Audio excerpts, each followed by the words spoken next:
estudien de forma gratuita, ¿no? Sin ningún costo ningún costo en cualquiera de los posgrados que tenemos en la universidad pública en Colombia, ¿no? Empezando por la nuestra, que está en la frontera con la hermana República del Ecuador. Entonces, estudiantes extranjeros que desean venir y el coste de matrícula no tiene ningún valor, ¿no? Son becas que dan a los trabajadores, a los estudiantes distinguidos, pero también a los estudiantes extranjeros. Bueno, y finalmente, ¿no? La que ya la otra, Pamela también, ya se ha enterado, ¿no? Estamos en la parte final de este taller internacional de filosofía y su relación con la educación, con la pedagogía, con el pensamiento crítico, por supuesto, y el estudio y la profundización, ¿no? De nuestros pensadores latinoamericanos, ¿no? Exacto, porque, bueno, en nuestros programas, por ejemplo, hemos tenido que pelear durísimo en esas últimas décadas en contra, ¿no? Del eurocentrismo de los planes de estudio en ciencias humanas y en ciencias sociales. Bueno, eran absolutamente volcados, en este caso a la filosofía occidental, la filosofía europea, desde Sócrates, Platón, Heráclito, Aristóteles, hasta, bueno, Hegel, Kant, etcétera, Foucault, Derrida. Bueno, y como no había espacios para Dussel, ni para Horacio Ceruti, ni para Paulo Freire, ni para Semel, ni para nada de eso. Y poco a poco pues hemos ido consiguiendo ya los espacios. Y en Colombia ahorita tenemos ya, ¿no? Las empleado las cátedras de filosofía latinoamericana y la filosofía, por ejemplo, en México, la filosofía mexicana, y en el caso de nuestro, ¿no? La filosofía colombiana. Y encontramos una riqueza impresionante, ¿no? Así como Bolivia también la tiene, ¿cierto? Pero nos tocó pelearla para poder desentrañar, continuar las investigaciones y poder proyectar el pensamiento de nuestros filósofos y autores y pensadores latinoamericanos. Te contábamos también que estamos, ¿no? Hemos puesto a disposición nuestras páginas, nuestras revistas electrónicas, Nómade, revista Nómade que comentábamos. Revista Nómade hace parte del repositorio de las revistas de la Universidad Pública de Nariño y la revista Ahuasca, ¿no? Que como decíamos, Ahuasca del quechua quiere decir tejido, urdimbre, texto. Y es un taller de escritores que existe desde 1974, casi desde el mismo auge del realismo mágico, el realismo fantástico y lo real maravilloso. Bueno, o sea, 1950, ¿qué? Perdón, 74, 51 años de historia de un taller de lectura y escritura creativas, adscrito al Departamento de Humanidades y Filosofía, por supuesto. Lo mismo que la maestría en etnoliteratura dedicada a las comunidades negras e indígenas, a la lectura también, y ahorita por la filosofía, la maestría en filosofía y la cultura que tendrá también su trabajo en la investigación desde Latinoamérica, ¿no? Lo más rico, lo más profundo de la diversidad cultural latinoamericana y mucho más de esta región panamazónica.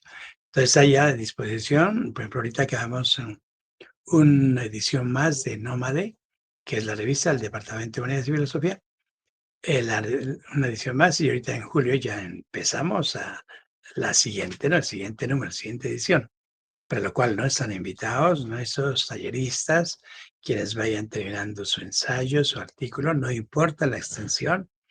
Publicamos, como ya habíamos comentado en una oportunidad anterior, publicamos libros, publicamos capítulos de libro, publicamos artículos, y no importa la extensión, ¿no? Y en la revista Ahuasca, igual, ¿no? En la electrónica, no importa también la extensión, solamente que en Ahuasca sí sacamos un número importante de impreso, ¿no? De revista impresa. En la revista Ahuasca vamos en la edición número 40 para observar, ¿no? Y también estamos en internet y estamos en la parte física. A esas revistas y a otras están invitados para que ya en este mes de julio, apenas tenemos el taller, vayan puliendo sus artículos, su producción y con mucho gusto, ¿no? Acá el trabajo que se hace apenas llega acá, pasa la corrección de estilo en la universidad, la revisión de estilo, después el diseño, la diagramación y finalmente ya el cargue en las revistas. O sea, no nos demoramos. En una semana estaría listo todo el trabajo, ¿no? Y ojalá que pudiera mirar, ¿no? Revista Nómade y de una vez lo lleva a la Universidad de Nariño. o revista Ahuasca y de una vez ahí podemos observar. Bueno, sin más preámbulos, gracias a la otra Pamela, creo que el tema de hoy y nuestros invitados que están llegando poco a poco, el tema de la filosofía y la educación, la filosofía y la epistemología también, y la pedagogía, que por ejemplo hablamos mucho de la epistemología, de la pedagogía, ¿no? En ese proyecto de trabajar e investigar la historia de la pedagogía regional, de la pedagogía latinoamericana, la pedagogía colombiana, la pedagogía en cada una de nuestras regiones, ¿no? Ya decía Franz Borda que nuestros países son países de regiones, no de departamentos ni de provincias, sino de regiones culturales. Y creo que por eso, en una oportunidad posterior, ya hablaremos en la semana entrante. Creo que si es necesidad de hacer otra sesión, no importa, ¿no? Porque hay un maestro que quiere compartir una disertación que tiene que ver con filosofía, la filosofía y su pedagogía se llama, ¿no? Y acaba de publicar un libro y lo vamos a compartir para que todos los compañeros. Doctora Pamela, gracias y bienvenida a este taller internacional y gracias por aceptar la invitación. Los micrófonos son suyos. Adelante. Muchísimas gracias, profesor Javier. Muchas gracias a Huáscar. Primero yo quiero hacer una precisión. Yo soy, ante todo, profesora de filosofía. Acá en Bolivia, el profesor es aquel que da clases en el bachillerato. Y me gusta resaltar esa primera etapa de mi vida porque es ahí donde he aprendido a la parte más relacionada al hacer filosófico, a la práctica del sofos, que sería el, el hacer que la filosofía aterrice a problemas concretos, porque en la etapa de la formación elemental o la formación del bachillerato, nosotros necesitamos atrapar a los estudiantes y hacer que la filosofía cumpla su rol inicial, que es el rol de tener una posición sabia frente a la vida, ¿no? Entonces, la etapa de maestra que corresponde a esa etapa de enseñanza de la filosofía, a mí me ha marcado mucho y me ha gustado empezar ahí. Actualmente yo doy clases en la licenciatura de filosofía de la Universidad Mayor de San Andrés, que es una universidad pública. Eso es importante porque en Bolivia solo hay dos universidades que dictan filosofía. Una es la Católica de Cochabamba, que es privada, y otra es la San Andrés, que es pública y que, bueno, es una carrera que tiene más de 81 años. El tema acá, o la diferencia sustancial de esto, es que todavía mantienen relaciones en la UMSA, se tienen por lo menos formalmente una situación de cogobierno, lo que permite que estudiantes y docentes puedan todavía tener un margen de deliberación sobre cosas importantes.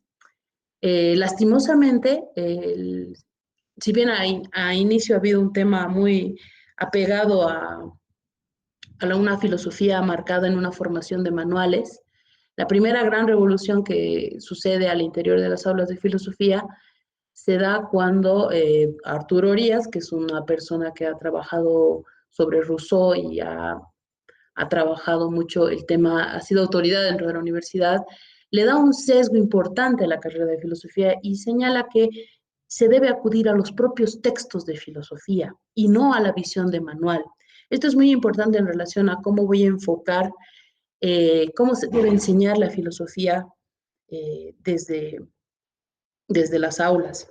Entonces, cuando Arturo Orías señala que se debe enseñar filosofía desde los textos de los autores, hay un brío de profesores que se dedican a hacer esto con todas las limitaciones necesarias por la situación, pero que cultivan una tradición en la carrera de filosofía de apegarse al texto y no a la interpretación de.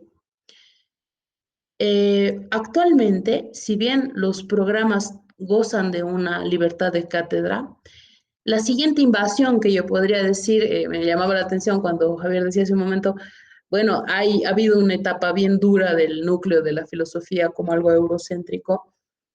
Cuando ya hay una apertura, ya nosotros pasamos de decir pensamiento boliviano a filosofía boliviana y filosofía andina en nuestras mallas, en nuestro diseño curricular, Eso lo llevamos desde el 93 nosotros. Eh, el siguiente tema que aparece y que actualmente nos invade no solo la filosofía, sino muchas carreras dentro de la universidad y que de seguro muchos compañeros de otras universidades lo están viviendo, es el tema de las competencias y la alineación del mercado dentro de esta figura de ver a la universidad como un programa de competencias y de insertarse en el mercado laboral que corroe mucho el espacio de la filosofía y que de alguna manera nos pone en vilo sobre nuestra existencia de la filosofía como una carrera que pueda resolver problemas del mercado. Entonces, hay a nivel general, y a pesar de que somos la única carrera y que uno podría decir, pucha, qué pena que solo exista esta, lastimosamente, incluso sobre esta pesa el tema de si va a ser, puede reinventarse dentro del mercado. Por supuesto que la posición de filosofía es una posición bastante crítica sobre este tema, pero es un tema de otro tipo de discusión. Sin embargo, quería hacerles esta presentación un poco de la tradición de la carrera de filosofía para involucrarme a la tesis con la que yo hoy pienso trabajar. Entiendo que esto está pensado para muchos maestros de colegio. Voy a decir colegio cuando me refiero a formación elemental o a formación básica o bachillerato. Y yo creo que desde haberme formado en la carrera de filosofía, hay un principio con el que algún profesor nos ha cultivado la filosofía, que es, filosofía es enseñar a pensar. El filósofo tiene esa misión de entrada. Y pensar es preguntarse, no es tener respuestas concretas. Entonces, cuando la filosofía se vuelve algo aburrido, algo muerto dentro del aula de colegio, uno piensa que los chicos no están en la edad de hacer filosofía o no les interesa este tipo de problemas porque es algo muy abstracto. No es verdad. Lo que pasa, y lo digo yo porque lo he vivido en las aulas de colegio, es que habitualmente hay una posición bien acartonada de la filosofía en la que el profesor va, repite lo que dijo tal pensador, lo repite un poco mal dicho o bien dicho, y se vuelve una historia de ideas que no casan con la realidad, que no problematizan lo que a esa persona que está escuchando en ese momento la clase, no le cruzan para nada, es algo que tiene que memorizar y repetir.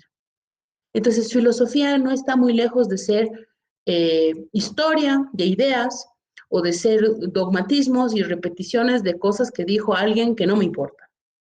Si vamos a dictar clases de esa manera, entonces la filosofía es una materia que deja de tener sentido en la educación, porque no solamente deja de tener sentido en la educación, sino que pierde sentido para mí como una instrucción. O sea, no me sirve para la vida y entonces, ¿para qué la curso? Es más, me representa un problema. Entonces, ¿qué hace el maestro de filosofía? Y esto se va tanto al que tiene que enseñar filosofía en colegio, como al que tiene que enseñar filosofía a los licenciados en filosofía e incluso a los maestrantes en filosofía. A diferencia del de biología, del de ciencias naturales, el filósofo tiene que enseñar a filosofar. Y esta no es una idea novedosa.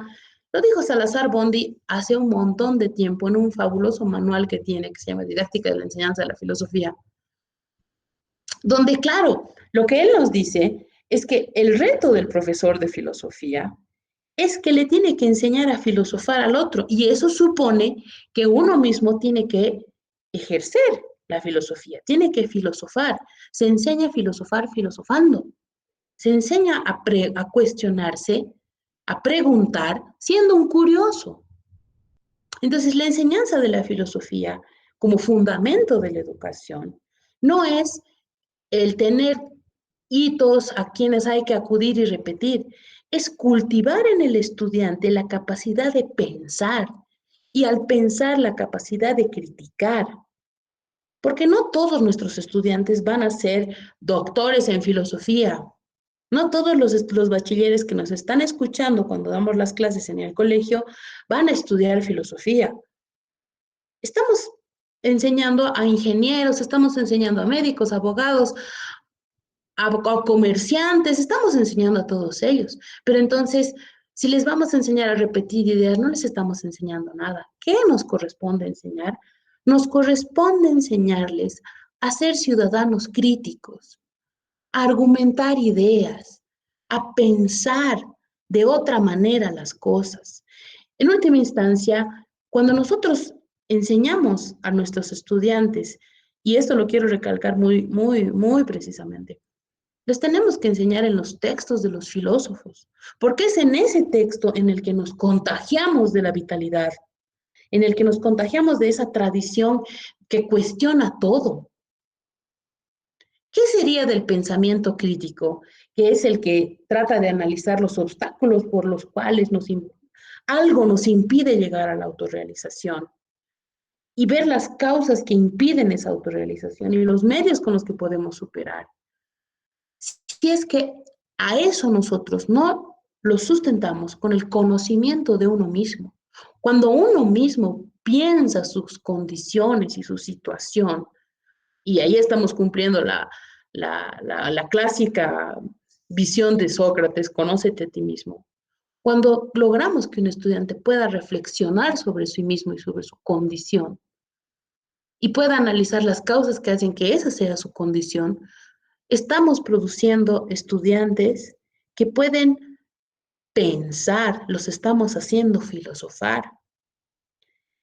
A veces creemos que porque tomamos un autor y lo leemos en clase, eh, los chicos ya han asumido la vitalidad de su texto o de ese pensamiento. Y en realidad el factor determinante que Salazar Bondi señala es que antes del momento del aula, nosotros tenemos que primero darnos cuenta de quiénes son aquellas personas a las que vamos a formar. Son hijos de obreros, son hijos de millonarios, han desayunado antes de venir a clase. ¿Quiénes son? ¿Y qué preocupaciones y problemas tienen?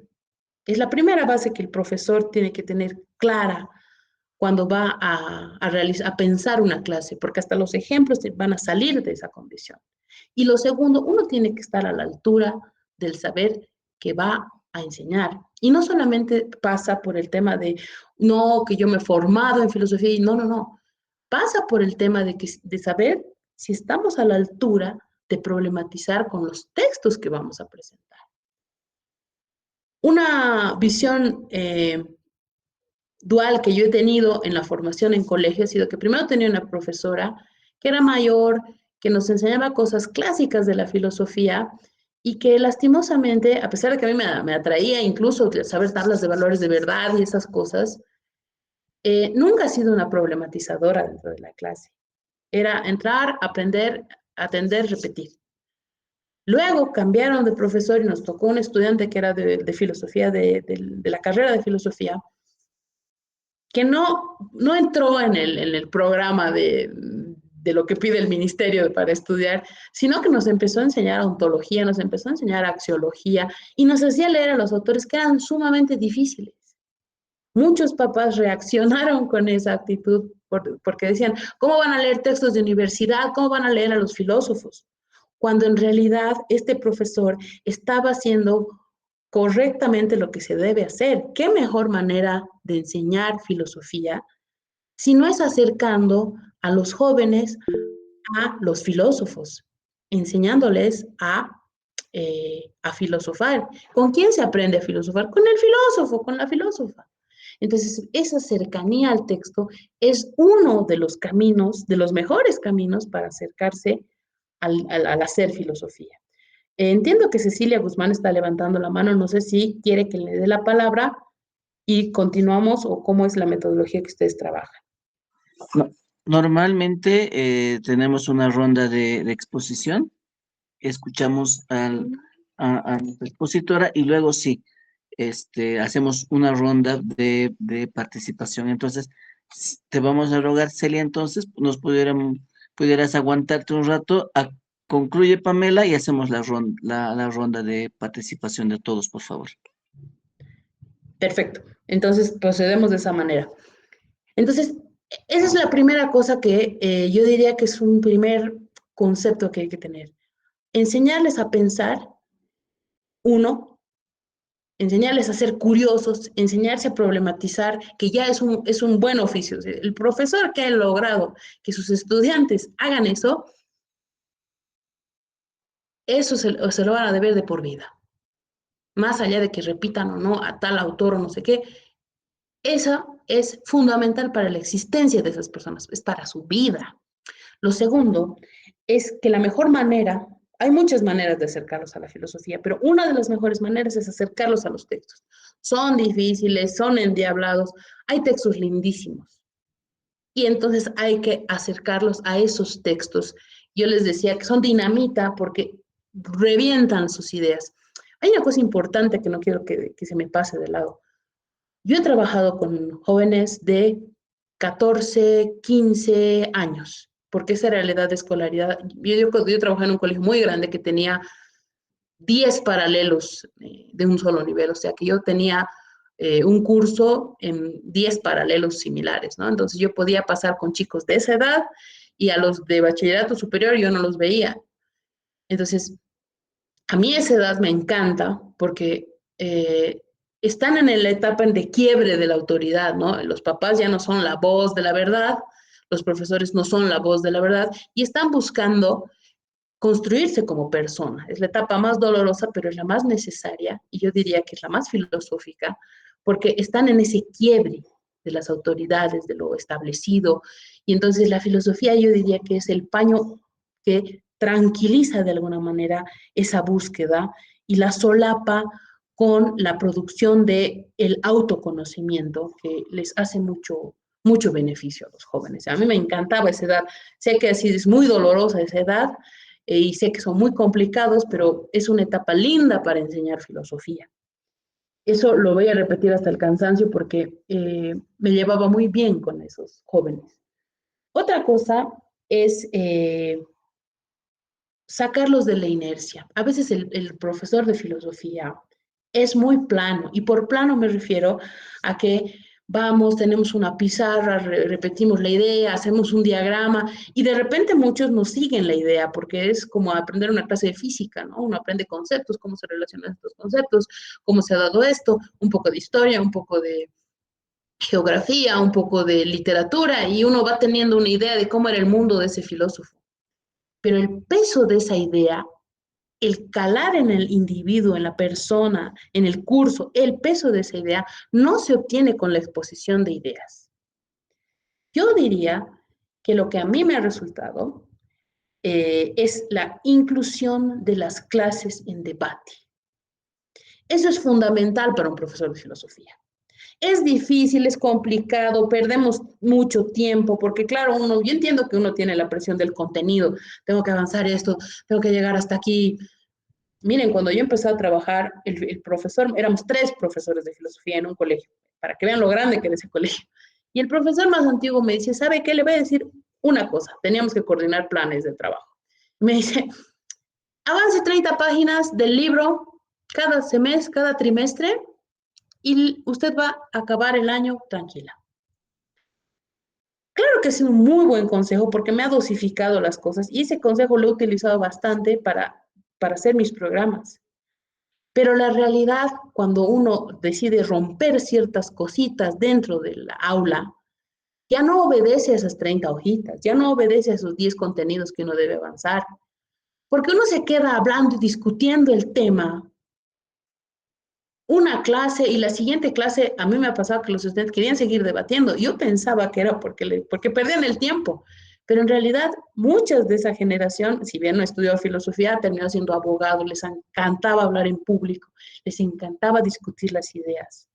Entonces, el diálogo, que es el punto infranqueable de la filosofía, porque los primeros filósofos y también los últimos siempre van a poner el argumento en discusión, el contraargumento, el poder debatir esas ideas y el poder relativizar ciertas cosas que parecen fundamentales, parecen principios, parecen cosas hechas del modo natural y que en el fondo son meras construcciones que no son de construcciones necesarias. No son relaciones necesarias, simplemente se han solidificado y parecen fundamentos. Entonces, el diálogo y el debate dentro de las aulas, permitiendo que los estudiantes, con las limitaciones que tengan, puedan discutir el tema, es mucho más efectivo que tenerlos repitiendo ideas o dividir en grupos y hacerlos exponer. No, porque ellos viven el argumento. Y cuando vives esa situación y criticas una idea y también te acostumbras a que te critiquen la idea, porque esa es una cosa en Bolivia muy fuerte. En Bolivia recibir una crítica es muy doloroso y tenemos poca costumbre de eso y a veces confundimos la crítica a la idea con la crítica a la persona. Eso realmente es algo que nos impacta como que muy fuerte. En cambio, cuando hacemos clases en las que, obviamente, el rol del profesor es fundamental. El profesor tiene que considerar las preguntas que van a dar movimiento al diálogo. Tiene que estar preparado para lo que pueda salir en el debate. Puede haber un debate inerte, un debate lento, o puede haber un debate acalorado. Entonces, el profesor tiene que estar listo para eso. Para que si el debate se pone aburrido, problematizar. No es una clase en la que el profesor se sienta y espera a ver qué van a decir y no sé qué. Tiene que estar atento a todos los argumentos. Es una clase en la que uno trabaja un montón, pero es gratificante porque los estudiantes se adueñan de los argumentos, se adueñan de la problematización. Los estudiantes están pensando y generando, que puede ser de temas filosóficos que tocan la humanidad de cualquiera de las cosas que nos pueden pasar, desde la mentira o la amistad, hasta problemas coyunturales como, yo qué sé, la música que están escuchando. Eso es algo que el profesor tiene que saber medir muy bien. Hay que sintonizar el problema del filósofo, que el filósofo plantea, con la problemática del estudiantado. Y eso es un arte, no es una asociación libre. Yo he acudido mucho a los clásicos, si bien no con una visión eurocéntrica, ahí me voy a basar en una pregunta que le hice a Enrique Dussel cuando estaba vivo. Yo le dije, mira, a mí me gustan sus clases, pero a mí me gustan los clásicos. Y él me dijo, no es el problema de los clásicos, de estudiar a los clásicos. El tema es apropiarse de ellos. Entonces ahí entendí que aquí los clásicos son clásicos porque tocan problemas humanos. Cuando uno lee Antígona, por decir algo, que es una obra de la literatura que uno la puede jalar a la filosofía, ¿acaso no habla sobre la crítica a la obediencia ciega a la ley? ¿Acaso Antígona no va y al enterrar a su hermano está desobedeciendo al poder de Creonte, pero porque por encima de ella prima el compromiso que ella tiene con su hermano de darle entierro? Y aunque le cueste la vida, va y lo hace. ¿Acaso no es una primera crítica sobre eso? E incluso está haciendo crítica con la actitud de Sócrates, que por el contrario, sabe que la ley es injusta y va y la ejecuta. Y es el gran Sócrates porque, claro, también decimos, a cometer una injusticia es preferible soportar una injusticia.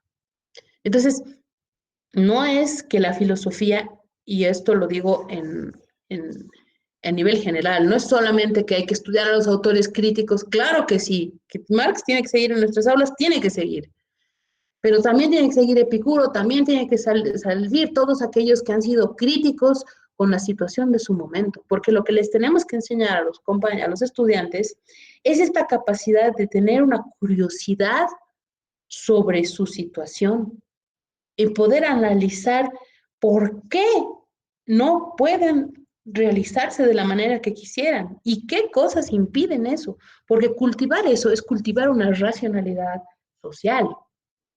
En ese momento, en el momento en el que un estudiante está argumentando y está viendo qué obstáculos le impiden hacer esto o aquello, sea un jovencillo de 16 años, está teniendo una visión crítica respecto de su realidad. Y estamos recuperándolo porque lo podríamos haber perdido desde hace rato en el celular o en una actividad que no reconstruye su cerebro, que no lo ponga en conflicto. Entonces, filosofar es enseñar a pensar, enseñar a criticar. Se enseña filosofando, es decir, se enseña acercándolos a estas fuentes que les van a problematizar cosas. que les van a tocar su intimidad y que eso va a hacer que ellos reaccionen frente a esa situación. Eso es enseñar a filosofar, es enseñar a, yo diría que la diferencia entre la universidad y entre el colegio o el bachillerato es que nosotros les enseñamos a los jóvenes a que ellos sean capaces de cuestionar lo que viven. No importa que vayan a estudiar, pero la materia de filosofía les debiera dejar esa marca en su formación, que tienen que ser capaces de cuestionar aquellas cosas con las que no están de acuerdo y de no aceptar aquellas cosas que son solo convenciones sociales.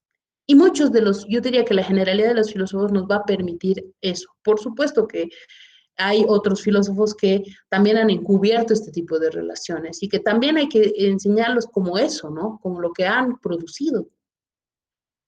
Entonces, no importa a quién a quién tengamos que enseñar según la malla curricular que nos impone un ministerio o nos impone, yo qué sé, el colegio mismo cuando se trata de ciertos contenidos, lo que hay que hacer es enseñarles a ser críticos, enseñarles, y críticos, ¿qué quiere decir?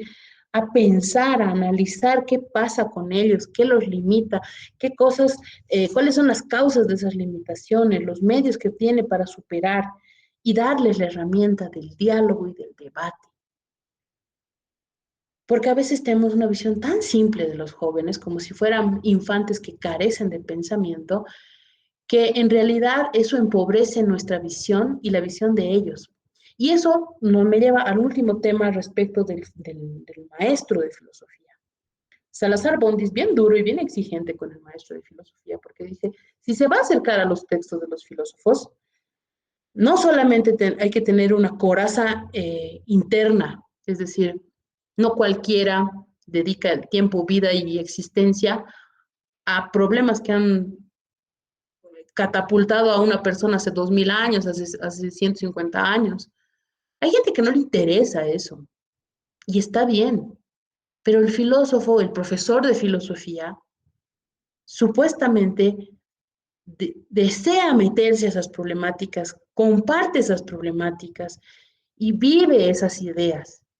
Entonces, ya el alma tiene que estar configurada para esa preocupación, o por lo menos uno tiene que estar predispuesto. Y lo segundo, tiene que tener las herramientas. Es decir, el hecho de que uno sepa uno o dos idiomas, y aquí quiero ser bien cuidadosa, sobre todo con el tema de la filosofía andina y boliviana, porque mucha gente piensa que, yo estudio filosofía boliviana y no tengo que saber otros idiomas. No, por dos cosas. Las lenguas modernas tienen a veces investigaciones sobre filosofía boliviana y sobre los filósofos bolivianos que en Bolivia no se han desarrollado. Pero lo más trágico aún, un filósofo boliviano, un filósofo andino, tiene que saber las lenguas del país, tiene que saber aymara, quechua, tacana. Si yo me voy a especializar en el saber de esto, yo tengo que darle el respeto y el nivel que tiene. Y por supuesto que nosotros que manejamos marcos conceptuales y categoriales, sabemos esa distancia que a veces pasa de un idioma a otro. Entonces, el profesor de filosofía no solo tiene que saber de tradiciones y de cosmovisiones, tiene que saber el idioma. Y más ahora que hay una un profundo desarrollo de los saberes de nuestros propios lugares, es el momento en el que tendríamos que estar teniendo tesis en idiomas originales, en idiomas nativos. Entonces, ese es un modo de revitalizar el pensamiento, porque hay conceptos que no llegan al español. Y eso es algo que el profesor de filosofía, no importa de qué nivel, universidad o bachillerato, tiene que tener como el profesor de carpintería tiene un martillo y, y sabe manejar el serrucho, pero también sabe manejar una máquina de cortar una sierra circular. El profesor de filosofía tiene que tener todo ese horizonte y contagiarle eso a los estudiantes. Entonces, hay mucha exigencia sobre el profesor de filosofía, sí, pero es que tengan en cuenta que este es un oficio que no se queda después de que yo salgo del aula y viva la vida, no. al filósofo le persigue su existencia, está en cuestionamiento, cuando corresponde a un pensamiento. Está de alguna manera súper relacionado con lo que piensa y con sus ideas y tiene que ser consecuente. Entonces el filósofo y el profesor de filosofía que enseña a filosofar tiene que ser consecuente con las ideas que predica. Y eso lo persigue hasta el final de su existencia, ¿no? Entonces, ya para ir cerrando la idea, lo peor de los errores en los que puede caer uno cuando piensa en la enseñanza de la filosofía es enseñar esto como si fuera algo acabado, terminado y que hay que memorizar. No, por el contrario. Lo único que no hay en la filosofía es algo terminado. Preguntar es nuestro oficio. Hacer las preguntas son nuestro oficio.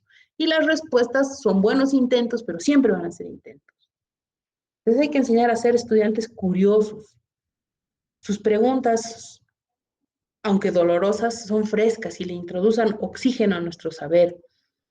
No se trata de imponer autores porque son los autores críticos de los críticos. No si están mal manejados.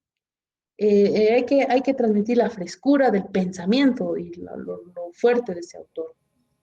Y de repente, una buena idea que no buena idea, una buena imagen del filósofo es la idea del psicagogo.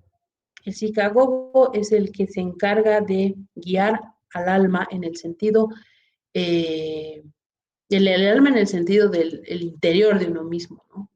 Entonces, la relación maestro-discípulo es en la que el maestro, de alguna manera, es el forjador de ese discípulo.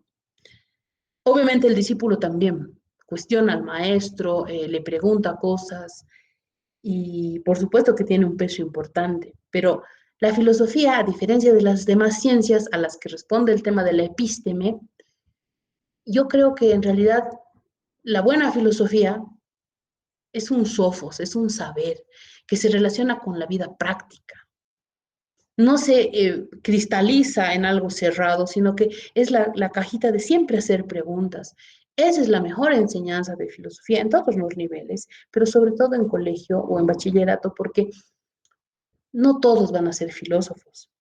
Entonces, sí podemos hacer que por lo menos nos recuerden como el profesor que me hizo pensar, que me ha enseñado a debatir, que me ha enseñado a argumentar y que me ha enseñado a criticar la situación en la que estoy. Ese es y también me enseñó a ser consecuente con lo que he decidido hacer. Yo creo que ese es el mejor matiz para enseñar. Obviamente eso no se puede evaluar, no va a tener una matriz para evaluar eso, pero son clases que uno tiene que dar el chance de podérselas dejar a los estudiantes como algo para su existencia.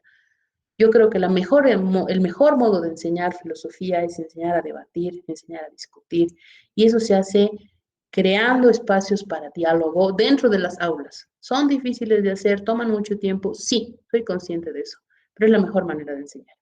Bien, simplemente eso para provocarlos un poco y ahora los escucho, las escucho. Muchísimas gracias. Entonces, muchísimas gracias, Pamela. Podemos comenzar nuestra primera ronda de preguntas. Ahora sí, Celia tenía la mano levantada. Tal vez podríamos comenzar contigo y, bueno, todos los que están acá están invitados también para hacer una primera ronda. No sé si sigues ahí, Celia, con la posibilidad de preguntar. Sí, buenas noches, muchas gracias por darme la palabra. Muy bonita esta exposición, gracias, pero muy preocupada, porque si bien nosotros conocemos en el colegio, la universidad, hemos fundamentado bastante con la filosofía griega, Sócrates, Aristóteles, Platón, los sofistas, los estoicos, todo ello, con esta política, con los textos que nos hacen llegar del ministerio, todito eso lo han eliminado. ¿ya? Solamente esta filosofía que hemos escuchado se enseña en los colegios particulares, ¿ya? Y en los colegios fiscales, ¿por qué lo han cambiado? No tenemos un solo tema, por ejemplo, el del conocimiento, el planteamiento. No existe un solo tema.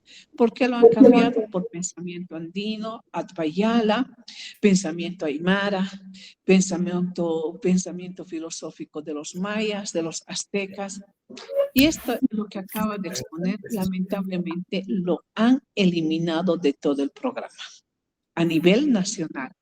Como le digo, los profesores de colegio no vamos a enseñar, porque hemos hecho un análisis, como yo voy a enseñar, por ejemplo, filosofía quechua. No tenemos pensadores quechuas. Enseñar filosofía quechua es enseñar el socialismo, porque entraba ahí la Huipala, también ingresaba, ¿no? Entonces, es una preocupación muy grande. Dios quiera ya que nosotros como profesores rogamos también con el cambio de gobierno estos contenidos y volvamos a retomar los mejores contenidos, así de no solamente filosofía, también de historia. Los mejores temas de historia lo han eliminado. Esa es nuestra gran preocupación. Buena la exposición. Hemos llevado en el colegio, en la universidad. Lamentablemente, los colegios fiscales no conocen, no saben quién es Aristóteles, cuál es el planteamiento de Sócrates, pensamientos. No saben porque no están esos temas en nuestro programa o en la malla curricular de Bolivia.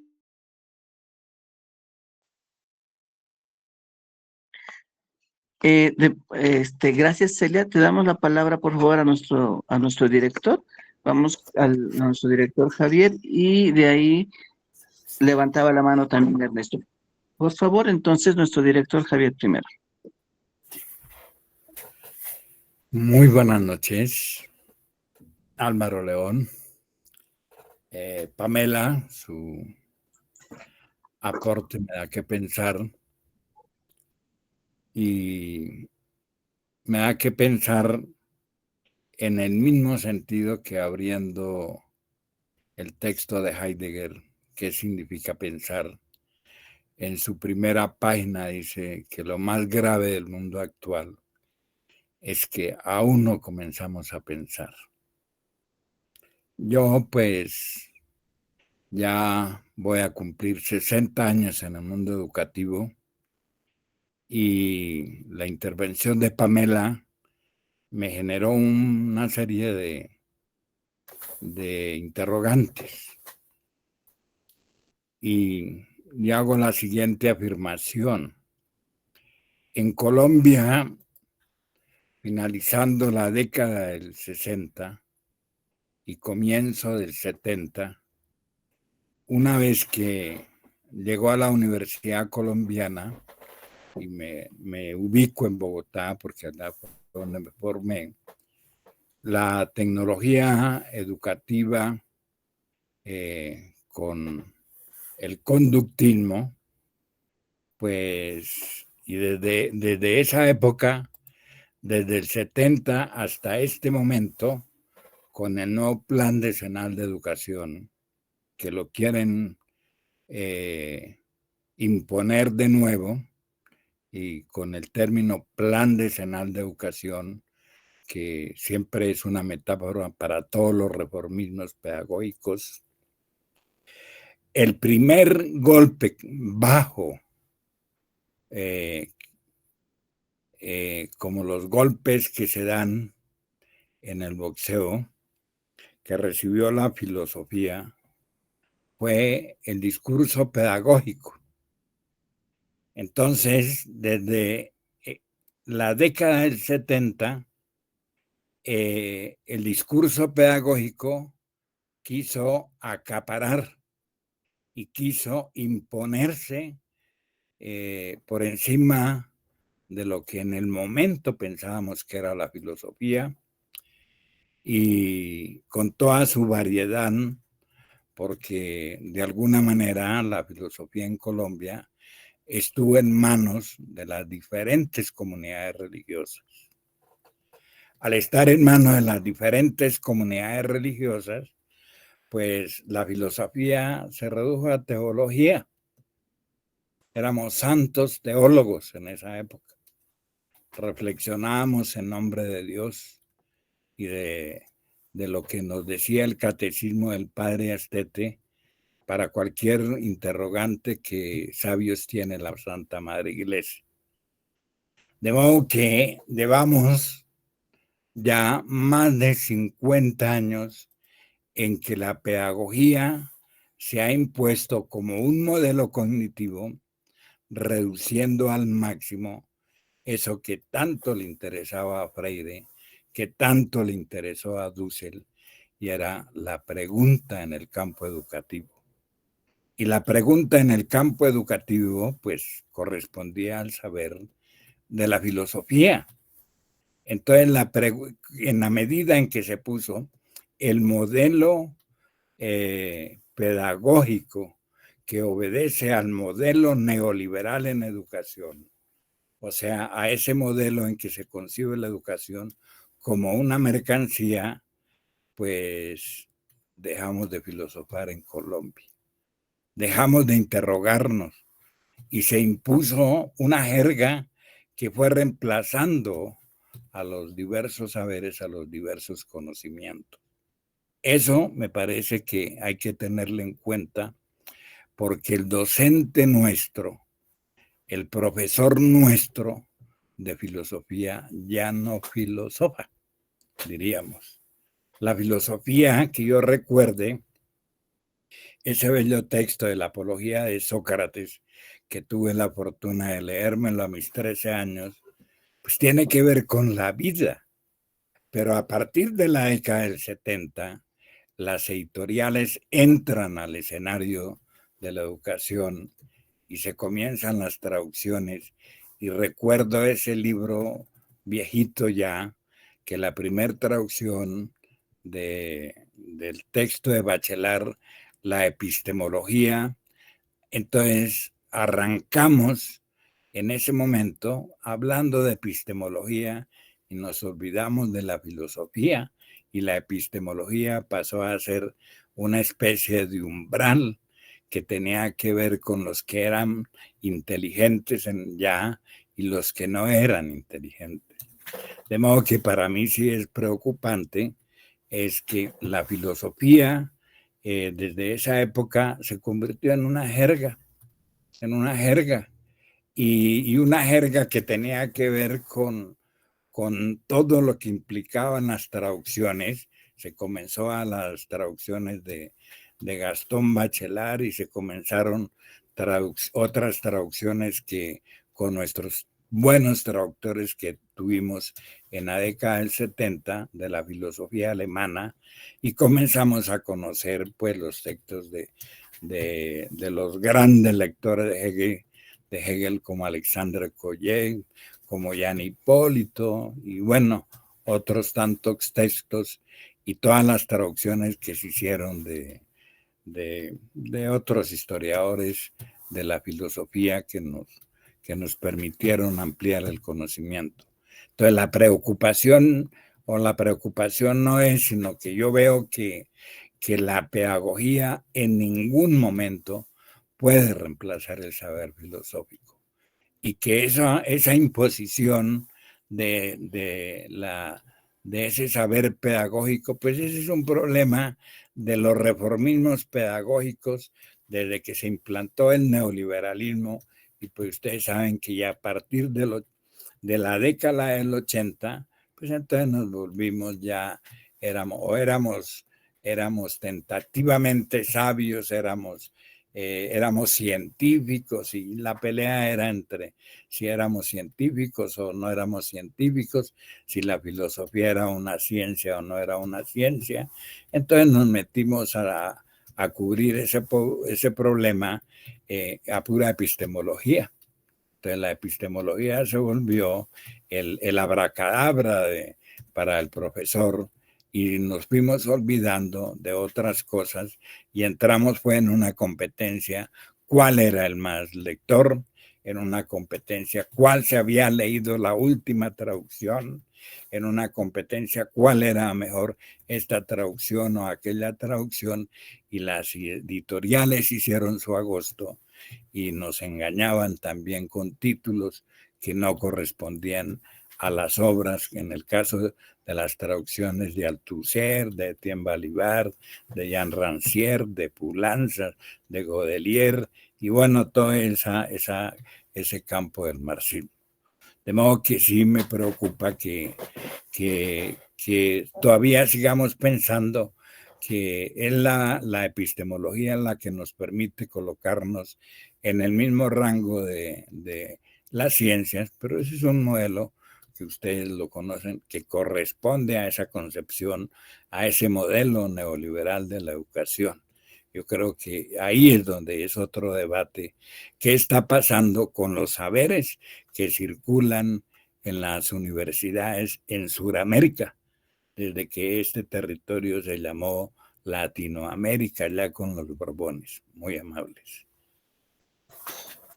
Muchas gracias, maestro Javier León. Le damos la palabra a Luis Alberto, tenía la mano levantada, y luego a Alejandro y luego a Ernesto, por favor.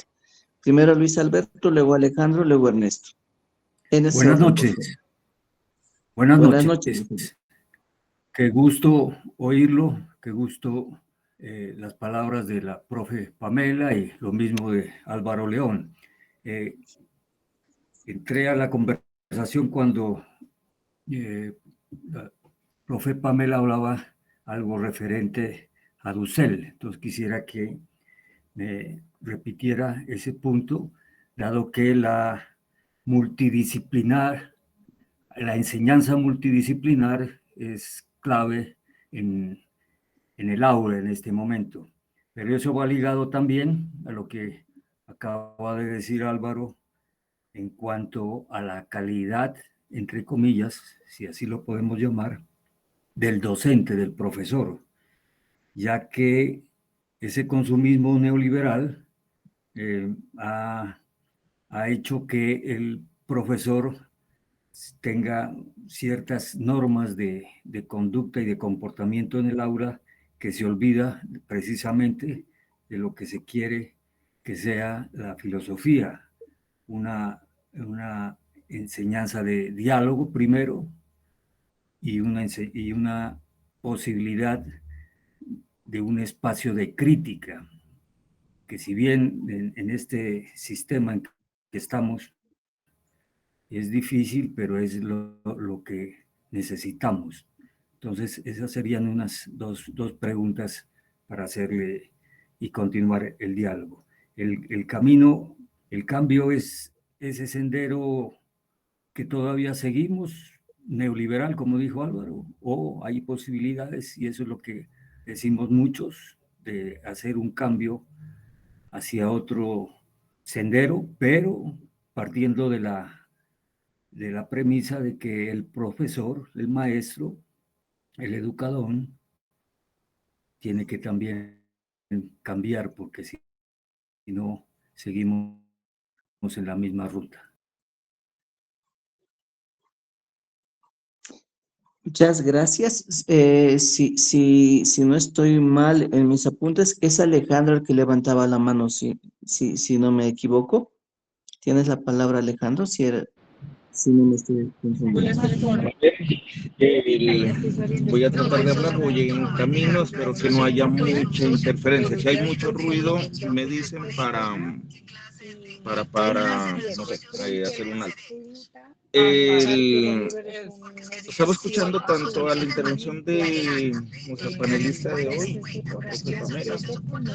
e incluso también la de Alvarito, la de Álvaro León. Dicen que hay varios elementos que se pueden seguir desglosando. Por un lado, Álvaro, bien valdría la pena recordar que en esta América Latina, la enseñanza de la filosofía ha correspondido en sus 2 siglos de historia republicana a un pensamiento otro, no propio. Siempre bajo la sombra de los griegos, ya sea en su madera griega o en su vestimenta judeocristiana, a partir de cómo se haya entendido este pensamiento, pero recordemos que durante muy buena parte de la construcción de la América Latina en el siglo XIX estuvo influida por el pensamiento francés. O sea, los momentos de independencia de este continente fue un periodo de afrancesamiento, y ahí también estuvo la enseñanza de la filosofía, se consideraba filosofía, lo francés, y que en el siglo XX, hasta esa época que Álvaro tocabas, lo de los 70, pues tiene mucho que ver con, se consideraba aquí enseñanza de filosofía el que podía enseñar la filosofía alemana. Entonces eran los alemanes, e incluso el aprender el alemán, las categorías alemanas, y siempre ha quedado relegado el pensamiento propio. Pensamiento propio como autónomo, el pensamiento propio como folclórico, si la palabra estaría bien utilizada, y no como un pensamiento que lo hayamos nosotros asumido en forma en serio. Sobre esto se ha diagnosticado lo suficiente, pero hay una realidad que todavía estamos nosotros imbuidos ahí, y que se podría, a la luz de hoy, 2025, ir mirando varias cosas frente a lo que ha sucedido. Uno, los maestros hemos perdido la capacidad de ejercer autonomía en el aula y en las instituciones, tanto básicas como superiores. Para el caso colombiano, pues recordemos la embestida que tuvo la educación pública, no solamente con la modernización de las escuelas desde la década del 70 y todo lo que fue ese periodo desarrollista, sino esas reformas de la reforma educativa y la locomotora por la educación, en tanto estándares, lineamientos, derechos básicos, que si bien a la filosofía no se le colocó estándares de competencia para ser enseñada en la educación básica y media, se perdió la autonomía. No solamente se sigue replegando sobre lo mismo, sino que lo que hoy está sucediendo es que la enseñanza de la filosofía debe dar cuenta de las pruebas censales, nacionales e internacionales. Todo lo que tiene que ver para el caso colombiano, como las pruebas saber, pero también en su lógica de integración internacional con las pruebas como las de la OCDE, y entonces la enseñanza de la filosofía queda relegada a que se dé cuenta, que el maestro dé cuenta en su ejercicio educativo cómo le está enseñando a un estudiante, no pensamiento, incluso ni siquiera la historia de la filosofía, que también valdría la pena ser rescatada, sino cómo se responde preguntas de un cuestionario de pruebas saber. Eso por un lado. Dos, preocupa sobremanera en ese abandono de la autonomía cómo los maestros de filosofía y de humanidades vamos perdiendo poco a poco la capacidad no solamente de ejercer crítica, sino de pensar. Entonces encontramos en un mercado editorial, colóquenle ustedes Bedú, de Voluntad, de Educar, Santillana, todo un desglose de algunas cosas que pretenden estos textos escolares pasar como filosofía, incluso ahí viene el taller y cómo se debe evaluar, y entonces queda más fácil aplicar esos textos escolares que diseñar realmente los contenidos, los lineamientos, los momentos de una clase donde con los estudiantes haya realmente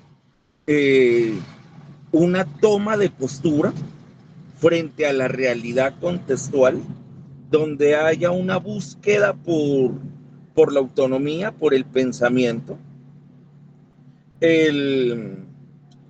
Entonces habría que también tener en cuenta este asunto de los textos escolares.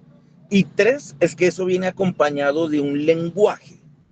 Entonces, si hablamos de epistemologías, pues la epistemología también hay que someterla desde el análisis retórico, desde el análisis lingüístico, desde la sociolingüística, desde la socioretórica, de cuáles son los lenguajes que se están comunicando en un aula. Ejemplo concreto. Si nuestras comunidades se están organizando alrededor del agua, y el agua es el elemento vital que nos permite comunidades humanas y no humanas, nuestro crecimiento, nuestro progreso, ¿cómo nos enseña, cómo se está conceptualizando un solo elemento? El agua, como elemento vivo de sujeto de derechos, o al contrario, como un recurso al que se puede acudir para satisfacer las necesidades del desarrollo y de los objetivos del desarrollo del milenio y todo el discurso que se oficializa a partir de los proyectos políticos hegemónicos. El cuarto, el maestro hoy, no solamente el de filosofía, el maestro hoy está alienado. Y no solamente está alienado, sino que está aburguesado. Entonces, hay una insistencia urgente por librar desde la educación un campo de batalla cultural que resista a la alienación, que resista al aburguesamiento y que recupere algo que se ha perdido y que lo hemos perdido los maestros de filosofía: la capacidad de decir, la capacidad de hablar. El maestro como un sujeto intelectual de la educación, y qué más sino el maestro de filosofía llamado, convocado a ser ese norte, ese pilar, esa guía, esa ruta, no como sacerdote, y lo decía Álvaro, no como la figura sacerdotal, la figura que llega a pontificar, que llega a dogmatizar, sino que puede brindar algunas oportunidades, algunas luces, algunas orientaciones a partir de un reconocimiento que se considera plural, universal, pero que tiene sobre la base qué es lo que nosotros somos. Entonces habría que pensarnos esos maestros de filosofía como intelectuales de la educación, habría que darnos esa tareita por recuperarla. Y creo que esos 4 elementos frente al desglose que se ha hecho hoy, pues yo podría aportar. Gracias. Bueno, muchísimas gracias, Álvaro. Tal vez te daríamos la palabra a Pamela. Ernesto, te daríamos la palabra luego en una segunda ronda ya más cortita por el tema de la hora para no dispersarnos. Ya fueron 4 intervenciones y creo que se han dicho bastantes cosas, ¿no? Te damos la palabra, Pamela, por favor. Bien, aquí yo entro a hacer un poco, aterrizar en cosas que a mí me han pasado en el aula, pero para ir respondiendo a las preguntas. Cuando Celia se quejaba un poco porque esos contenidos de los griegos han sido erradicados de la currícula, yo tengo 2 actitudes sobre eso. Primero, no hay que estar apegado al contenido, hay que renunciar a eso. Como profesores de filosofía y como maestros, pues, estamos sometidos pues a lo que venga a decir el ministerio de cualquier país. Pero frente a eso, el profesor de filosofía tiene la opción de jugar con eso. Vale decir, A mí no me gustaba que me enseñen Platón la idea del bien, la idea de la perfección, donde la carnalidad pasa a ser el pecado en el fondo y la idea pasa a ser una perfección. Nunca me ha gustado eso. Pero si tenía que avanzar Platón, me iba por las ramas y me iba al mito de la caverna, que me permite tener un juicio más crítico y hacer que mis estudiantes puedan ver que lo que parece verdad no es verdad. Entonces, no hay que estar casado con el contenido o con el autor, hay que estar casado con las ideas que se pueden jugar. Porque, por ejemplo, cuando a mí me tocaba avanzar cosmogonía, cosmología andina y todos los demás mitos, como oficio, obviamente que les explicaba a los estudiantes y les hacía ver que nos estaban vendiendo siempre la idea del Dios creador cristiano y que esa no es la única, hay muchas más. Y de paso les enseñaba cosmovisiones de la India y todo lo que podía, e invitaba a un antropólogo para que venga a hablar de todas las posibles cosmovisiones que hay. Uno, para que rompan con esa idea judeocristiana de que el origen es uno, y que por el otro lado, después de ver toda esa gama de posibilidades, yo les hacía notar que la filosofía nace como un acto de rebeldía a ese modo de entender el mundo desde una cosmovisión donde hay una divinidad que nos explica cómo son las cosas. Y que por el contrario, la filosofía es una búsqueda de una explicación que se aleja de ese saber develado y es un intento racional del humano de poder explicar la realidad. Así nace la filosofía desde sus inicios. Entonces, a mí me servía ese contenido para poder jugar y poder hacerlos pensar y sacarlos del centro que creen que es la verdad. Entonces, ahí a Celia le digo que el tema no es que esté o no ya el contenido. Los contenidos siempre van a variar.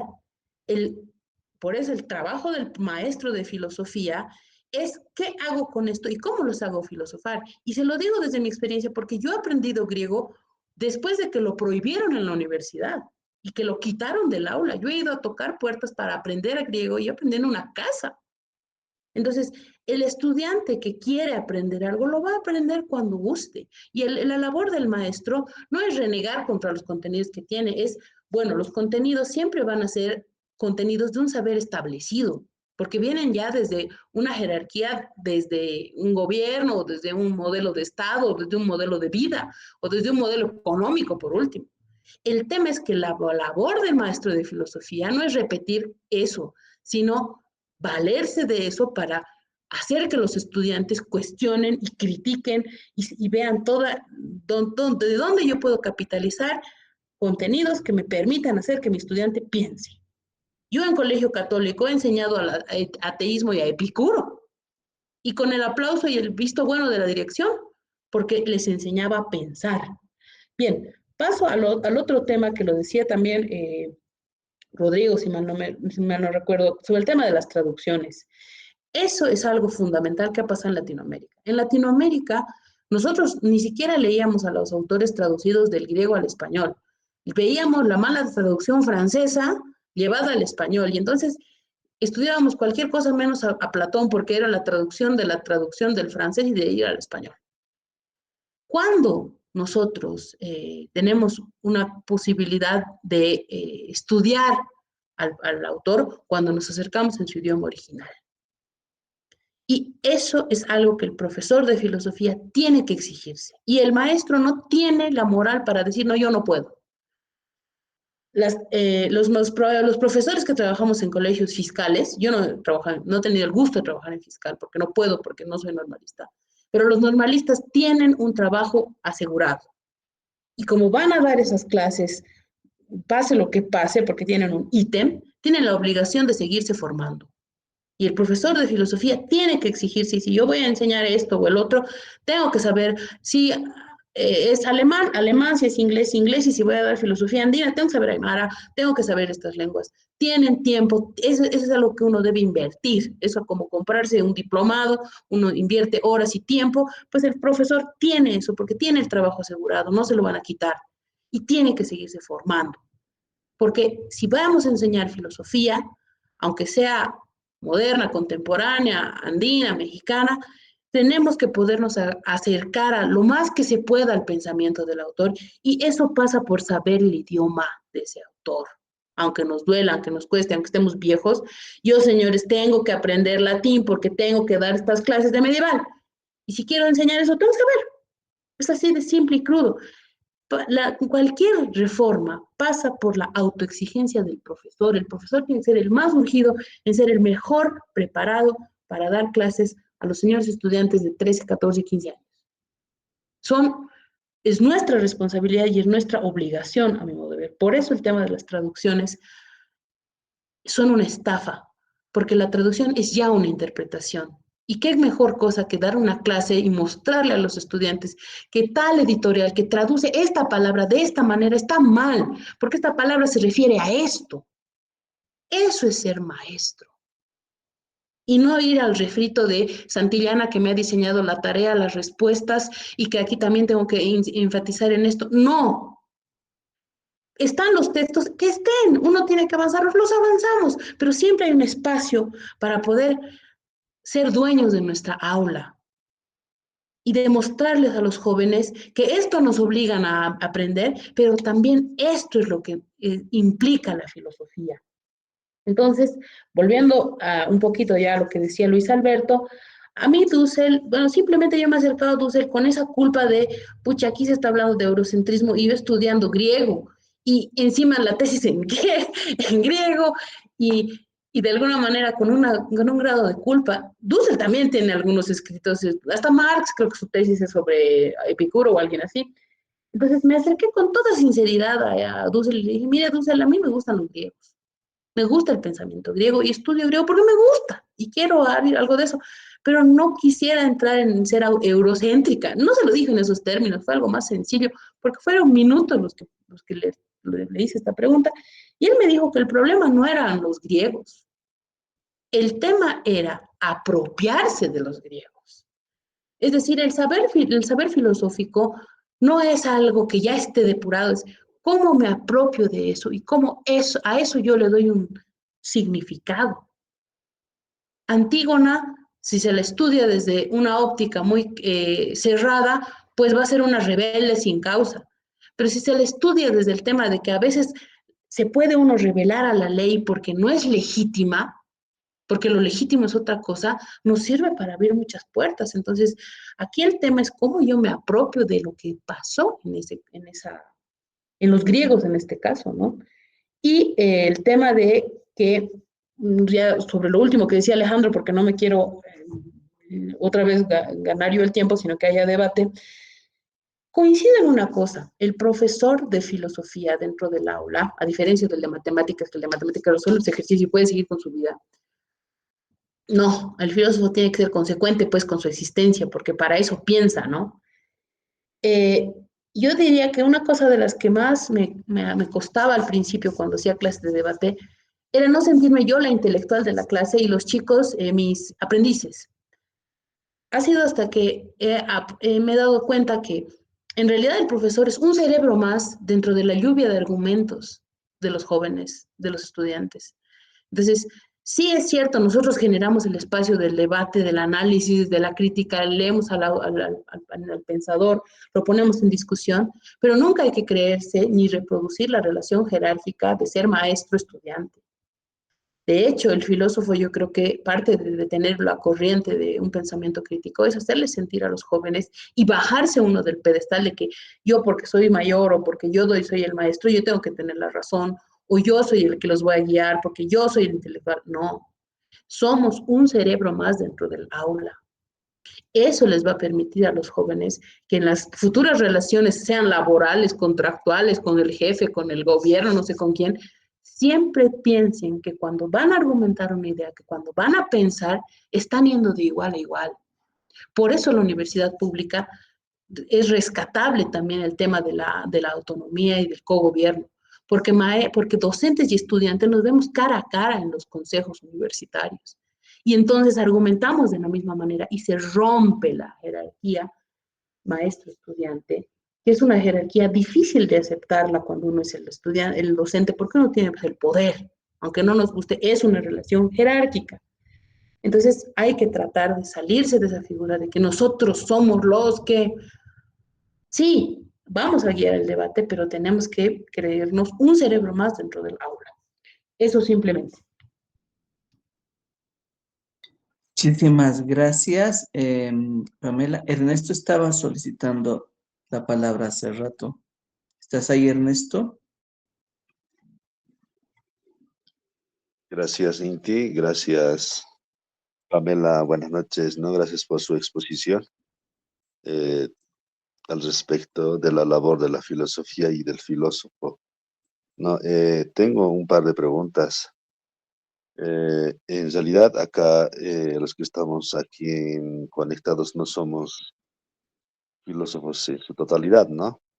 Pero mi primera pregunta va, eh, ¿cuál es la distinción entre el filósofo y el cientista social? Si el filósofo hace lo que decía la Pamela, ¿no? Es el que filosofa, es el que da las ideas sabias, ¿no? Pero, ¿y el cientista social? ¿Qué labor hace, ¿no? Que en el fondo también tal vez hay esa limitación de hacer filosofía, reflexión, etcétera, etcétera. Esa distinción primero. Segundo, eh, Pamela nos dijo de que la filosofía es crítico, ¿no? O sea, esa palabra tal vez, a esa categoría tal vez habría que aclarar qué significa ser crítico, ¿no? Y tercero, ¿cómo descolonizar ya la filosofía dominante, la filosofía que conocemos, que hemos aprendido en las aulas universitarias o en las normales, la filosofía dominante que obviamente hace también filosofía, hace reflexión para defender, para eh, reflexionar, pero para defender un orden dado, ¿no? Y cómo hacemos el pasaje desde esa filosofía, ¿no? Para también reflexionar, pensar, ¿no? Otros mundos de la vida, ¿no?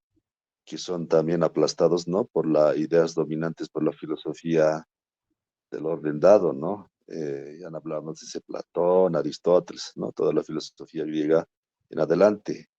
En ese sentido, si bien la filosofía, ¿no? Ese es el amor a la sabiduría, ¿no? ¿En qué medida nosotros vamos a seguir amando, digamos, ingenuamente, a modo de repetición, ¿no? La sabiduría, el conocimiento occidental, en desmedro, ¿no? De la sabiduría, ¿no? De nuestros mundos de vida, ¿no? Eso solamente esos tres o cuatro cuestiones, porque si bien en el modelo educativo, en caso boliviano, establece hacia una descolonización, ¿no? Creo que reconoce, ¿no? Reflexionar, conocer la sabiduría de nuestros pueblos, pero ahí, ¿qué está fallando, no? Están fallando los maestros, ¿no? O están fallando las políticas, las normas, o están fallando, como alguien diría, ¿no? Las imposiciones que hacen desde el ministerio, ¿no? Porque estamos en tiempos muy complicados. Yo creo que la filosofía tiene que hacer esas reflexiones y planteamientos a problemáticas bien urgentes, ¿no? Como el tema de la crisis ecológica, como por ejemplo, hoy en día, ¿no? Parece que los maestros han perdido el respeto, ¿no? De sus alumnos, esos problemas eh, de fundamentos, ¿no? En la cual nos permite la filosofía. Y por último, ¿no? ¿Desde qué matriz cultural vamos a reflexionar, vamos a pensar? ¿No? Como diría el doctor José Melman, ¿no? Desde qué matriz, porque nosotros como personas venimos de un cierto tipo de matriz cultural o mundos de vida, ¿no? Seguramente aquí en este auditorio virtual, tal vez otros provienen de la matriz cultural o civilizatorio moderno, ¿no? También está pensando, pero el problema es ese pasaje, ¿no? O sea, hacia la descolonización implica, ¿no? Cómo recuperar, ¿no? Todo el pensamiento, conocimiento de nuestros mundos de vida, pero ahí está, ¿no? Si vemos desde nuestros mundos de vida, hay estas ciertas categorías fundamentales sobre el cual gira todo ese mundo de vida, ¿no? Entonces, tal vez para cerrar, para enseñar a los alumnos a pensar, claro, nosotros de alguna manera hemos hecho ese cambio de contenido de ciertas palabras, ¿no? De ciertas categorías, pero eso es lo que nos falta, ¿no? ¿Cómo motivar, no solamente en el pensamiento, sino también en términos epistemológicos, de dotación de contenidos, ¿no? De vaciar de contenidos y poner contenidos, pero desde nuestro matriz o desde nuestros mundos de vida. Nada más, Pamela, muchas gracias, compañeros, Inti. Gracias, Ernesto. Si tenemos una participación más, la palabra es de ustedes. Podemos tener una más ya por el tema del horario. O podríamos comenzar con esta, Pamela, porque creo que Ernesto también nos planteó varias cosas. Creo que son como 4 o 5 cuestiones, ¿no? Comenzaremos con esto, Pamela, y hacemos el cierre después. Muy bien. Bueno, Ernesto, me ha lanzado las preguntas más complejas, ¿no? Porque no, o sea, son preguntas ya disciplinares que creo que media vida uno se puede gastar en hacer esto. Sin embargo, voy a tratar de dar algunos intentos de respuesta. Lo primero, sobre la diferencia entre la filosofía y la ciencia social.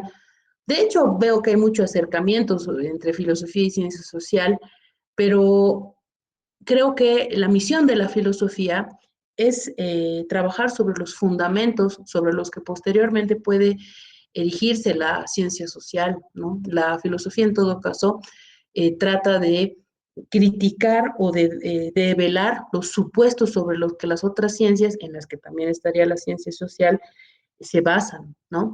Obviamente que compartimos el tema de que, por ejemplo, si bien las ciencias sociales hablan de las estructuras sociales y de los modos de relacionamiento entre los grupos que componen esas sociedades, por ejemplo, compartimos nosotros la curiosidad por el análisis de develar por qué un grupo se considera superior al otro y cuáles son los fundamentos sobre los que este grupo se erige como el superior. Entonces, ahí hay temáticas que claro que nos convocan. Hace un momento, cuando me pregunta más adelante qué significa la crítica, yo en palabras muy sencillas pienso que la crítica es cabalmente la capacidad de analizar cuáles son los obstáculos que me impiden tener una autorrealización. Y una vez que yo me doy cuenta de por qué pues esta cosa no es igual en mí que en otra persona, o porque a mí para mí es más fácil o para mí es más difícil, una vez que yo identifico esa relación, trato de ver cuáles son las causas y cuáles son los medios para poder superarlo. Eso es hacer crítica, darse cuenta de cuando una relación es simétrica o asimétrica, identificar por qué y cómo se puede superar este tema. Para mí ese sería, en palabras bien generales, la idea de hacer una crítica, darse cuenta de una relación asimétrica. Y eso va desde la persona que nos cuenta que ha vivido una cosa así, hasta las estructuras sociales que develan también que hay un grupo que no puede autorrealizarse porque, claro, tiene que estar haciendo esto para que otro grupo pueda cumplir con todas sus realizaciones posibles. Y no solamente lo digo yo, lo dice también Axel Honneth en su introducción a un libro de teoría crítica, de herramientas de la teoría crítica. Entonces, para mí, en palabras sencillas, creo que esa es la mejor manera de entender la crítica y de por qué es necesaria hacerla, ¿no? Porque todos debiéramos tener la facultad de la autorrealización. Eso no de un modelo, de una manera solo individual, sino de una manera más colectiva. Por otra parte, cuando usted me pregunta cómo descolonizar, bueno, descolonizar es una tarea enorme, que no la vamos a solucionar en una pregunta de 2 minutos, pero hay cosas que la filosofía tiene que, o sea, hay tareas para la filosofía, porque todas las ciencias tienen muchas tareas en la descolonización. Una de estas es primero, que ya le hemos dicho mucho esta noche, que es alejarnos de las traducciones, que son interpretaciones, alejarnos de los estudios introductorios, porque son interpretaciones establecidas para un modo de entender al pensamiento. Y aunque tengamos limitaciones, encontrarnos con la filosofía pura y dura.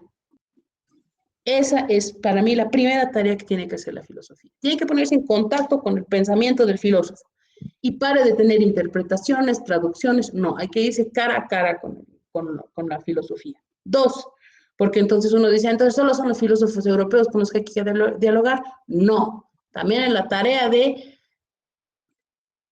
recuperar lo que hay de pensamiento dentro de las culturas milenarias, por supuesto que sí, y entrar en diálogo y entrar en crítica y contraargumentación, porque no porque sean desde nuestras realidades van a ser la verdad absoluta. Eso es algo que nos duele, pero que es un oficio que hay que hacer. Es algo necesario y es parte del ejercicio del autoconocimiento, ¿no? Del desarrollo este. Y lo otro que es una deuda de la filosofía, solamente yo puedo hablar de las tareas que veo que en la filosofía son pendientes. El tema de producir pensamiento sobre la oralidad sin llevarlo a el mundo escrito. Es algo bien complicado, porque la tradición oral, que parece algo muy propio solo de nuestras culturas, no es tal. De hecho, la primera diferencia entre Sócrates y Platón es esa. Es decir, Platón es el que trata de escribir los diálogos y el saber de Sócrates, y en realidad el pensamiento filosófico parece que está en la oralidad y que es bien difícil poderlo atrapar en el papel escrito. Y obviamente ahora nosotros tenemos tratados de filosofía, pero es una tradición medieval. La filosofía como tal es una práctica oral.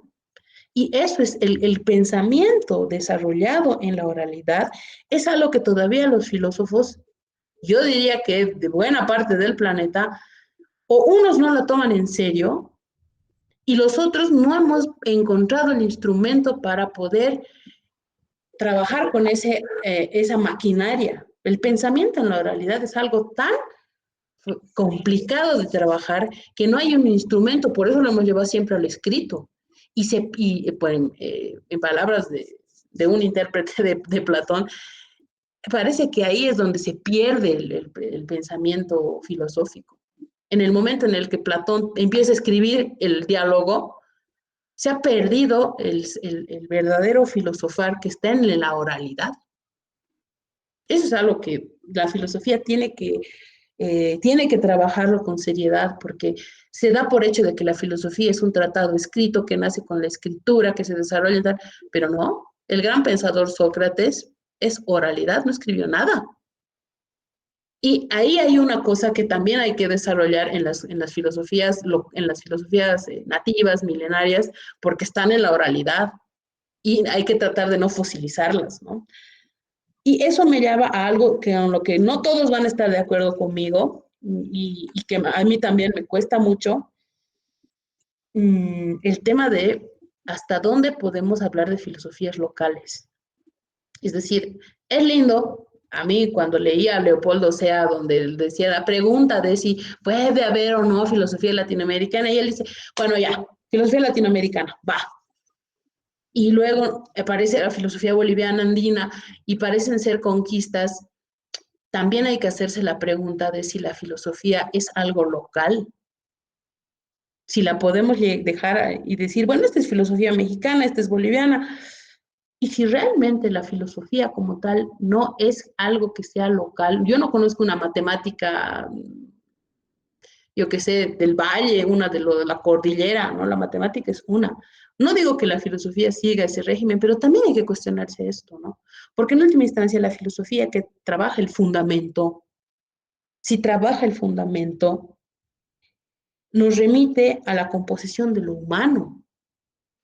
Y lo humano, ¿por qué se hacen clásicos los pensamientos? Porque son cosas que se repiten en varios humanos de diferentes latitudes y que nos tocan, no importa de dónde seamos. Entonces, hay que, por supuesto, desarrollar las filosofías locales de cada espacio, porque hay muchos saberes que no han sido considerados, por supuesto que sí, pero también hay que hacerse la contrapregunta de ¿Y qué de universal también hay en esto, ¿no? Y en qué medida también hay cosas clásicas dentro de nuestros saberes, ¿no? Que traspasan a la problematización solamente local, ¿no? Y ahí va lo último que me hizo pensar la pregunta de Ernesto, y también lo dijo algún otro compañero más antes, en la matriz cultural. Eso es algo que yo definitivamente no me animaría a responder porque es una pregunta fundamental que yo misma no la tengo clara.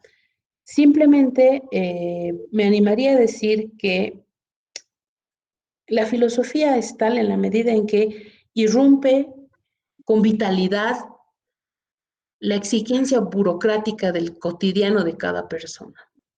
Yo puedo ser profesor de no sé qué filosofía andina y burocratizarme en eso. Y también puedo ser profesor de filosofía alemana y burocratizarme en el pensamiento de Hegel y haberle quitado toda la vitalidad al saber filosófico. Entonces yo creo que más que una matriz cultural hay que pensar desde la vitalidad que nos proporciona la filosofía, que nos cuestiona, que nos critica y que nos pone en movimiento.